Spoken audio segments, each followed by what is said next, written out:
After the blunder that was Season of the Plunder, we got a stellar season with Season of the Seraph. Now that we're about at the end of the seasonal story and have seen all the content that was supposed to drop, let's talk about it. So let's start with the seasonal activities. Heist Battlegrounds is similar to PsyOps, but with a better set of modifiers and maps. On the modifier side, more specifically the +5 enemy level regardless of your light, puts it above any seasonal activity by like miles. The activity itself is simple enough. You go through the map, you do different little segments, kill some champions, all that kind of good stuff. But it also makes you think of what to run so you don't behave like an NPC for your teammates and you don't spend like 15 to 20 minutes on something that should take 10 to 12 minutes. The loot itself is pretty fair in regards to the drop rates, especially with red borders. I maxed out most of my seasonal weapons within, I want to say, 4 to 6 weeks, which is pretty fair compared to last season's slog of a grind. And on top of the rep, you have pretty good access to the loot from the Seraph activities. Seraph Shield is a great exotic mission, on par with the likes of 0 Hour and Whisper of the Worms mission. Aside from the beautiful spacewalk section, it has a unique replay value that incentivizes a weekly clear, whether it's for a pinnacle reward or to upgrade Revision 0, unlike Vox Obscura. Another cool thing Bungie did was make some of the central features a slowed down version of Deepstone Crypt's mechanics, allowing players to, even on a subconscious level, learn about one of the best raids released in Destiny.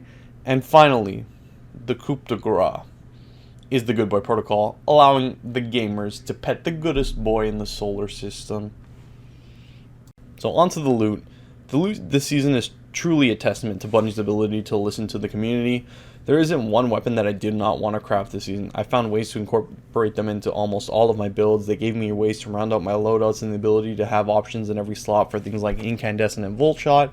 I'm no longer just limited to a shotgun or the Callus Mini tool for Incandescent. I got a glaive. I got a scout rifle. There's a whole bunch of stuff that just kind of fell into place. And I'm not really just talking about the Ikelos weapons, which have been a fan favorite through each of their iterations, but the Seraph weapons themselves, and the DSC weapons, which became craftable this season as well.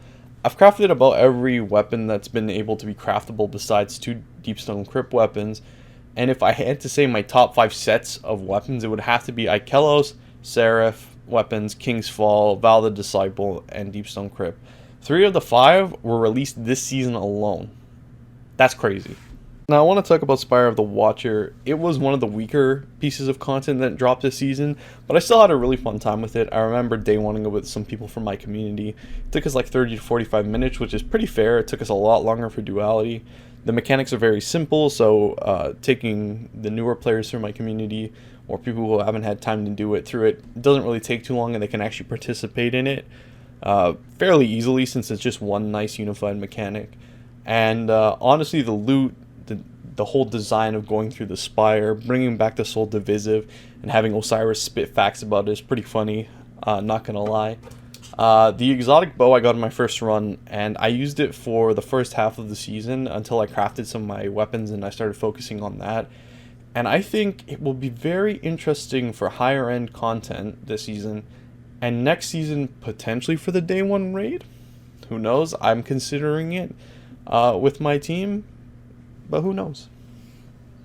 Now my final thoughts is, I think this season is overall the best season. It has a good combination of great exotic mission, good replayability value, accessibility to all the craftable weapons, the seal is really easy to get, and honestly the only area it kind of loses out in is the fact that King's Fall was released last season, so Spire the Watcher doesn't really hold up, but on like new content releases, it beats out Duality, and the only other competition it has is with the crafted weapons with the Opulence and the Ikelos weapons, but I think Ikelos weapons genuinely edge out most of the stuff in the situation.